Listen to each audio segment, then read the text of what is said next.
വള്ളുവനാട്ടെ ഉത്സവങ്ങൾക്ക് തുടക്കം കുറിച്ച് മണ്ണാർക്കാട്ടെ ഭീമനാട് വെള്ളിലക്കുന്ന് ഭഗവതി ക്ഷേത്രത്തിലെ പൂരം മഹോത്സവം വർണ്ണാഭമായി. രാവിലെ വിശേഷാൽ പൂജകളുണ്ടായി. താന്ത്രിക ചടങ്ങിന് പന്തലക്കോട് ശങ്കരനാരായണൻ നമ്പൂതിരി കാർമ്മികനായി. രാവിലെ ഭീമനാട് ദേശം അവതരിപ്പിച്ച ചവിട്ടിക്കളിയും ഉണ്ടായി. ക്ഷേത്രത്തിൽ അഷ്ടപതി, കാഴ്ചശീവേലി, എഴുന്നള്ളിപ്പ് എന്നിവയ്ക്ക് ശേഷമാണ് ചവിട്ടുകളി നടന്നത്. വൈകിട്ട് വിവിധ ഭാഗത്തുനിന്ന് വേലവരവുണ്ടായി.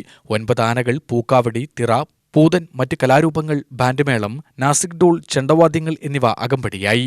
തുടർന്ന് ക്ഷേത്രപ്പറമ്പിൽ വേലസംഗമം നടന്നു. ക്ഷേത്രങ്ങളിൽ മണ്ണാർക്കാട് ഹരിദാസ്, മണ്ണാർക്കാട് മോഹൻദാസ് എന്നിവർ അവതരിപ്പിച്ച മേളവും അരങ്ങേറി.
രാത്രി തിരുവിഴാംകുന്ന് നാടൻപാട്ട് സംഘം അവതരിപ്പിച്ച നാടൻപാട്ടുമുണ്ടായി.